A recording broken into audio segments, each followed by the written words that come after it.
प्रिय भक्तगण, आप सब ने माता पार्वती और भोलेनाथ की बहुत सारी कहानी सुनी होंगी, लेकिन आज मैं जो कहानी आप सबके सामने लेके आई हूँ, यह कहानी भगवान शिव इस कहानी में खुद मगरमच्छ बनके माता पार्वती की परीक्षा लेते हैं।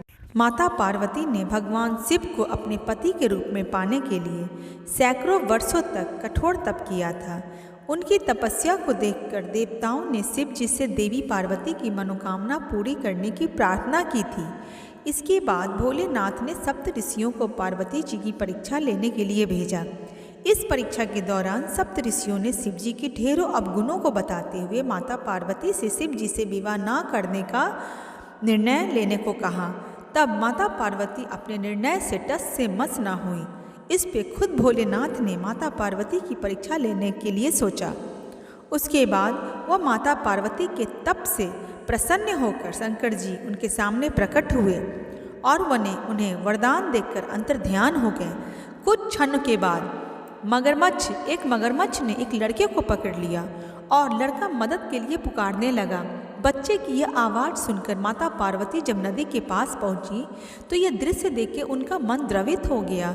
इस बीच लड़के ने माता पार्वती को देखकर कहा कि मेरी न माँ है, न बाप, न कोई मित्र। हे माता, आप ही मेरी रक्षा करो। इस पर पार्वती जी ने मगरमच्छ से कहा कि हे ग्राह, इस लड़के को छोड़ दे। इस पर मगरमच्छ ने कहा कि दिन के छठे पहर जो मुझे मिलता है मैं उसे अपना आहार बनाता हूँ, यही मेरा नियम है। जब पार्वती जी ने विनती की तब मगरमच्छ ने लड़के को छोड़ने का बात कहा, लेकिन लड़के को छोड़ने के बदले मगरमच्छ ने पार्वती जी के तप से प्राप्त वरदान का पुण्य फल मांग लिया।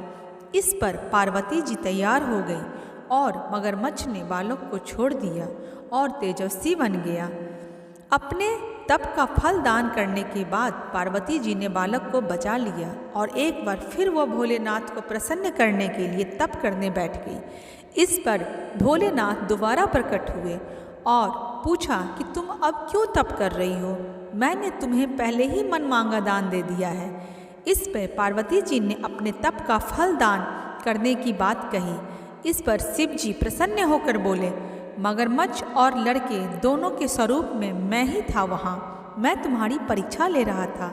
तुम्हारा चित्त प्राणी मात्र में बहुत सुख दुख का अनुभव करता है या नहीं, इस बात की मैं परीक्षा ले रहा था। तुम्हारी परीक्षा लेने के लिए ही मैंने ये लीला रची। अनेकों रूपों में दिखने वाला मैं ही एक सत्य हूँ। अनेक शरीरों में नजर आने वाला मैं निर्विकार हूँ। इस तरह पार्वती जी शिव जी की परीक्षा में उत्तीर्ण हो गए और वह अर्धांगिनी बन गए। इस तरह भोलेनाथ ने पार्वती जी की परीक्षा ली और पार्वती जी से विवाह किया और उसे अपनी अर्धांगिनी बनाया।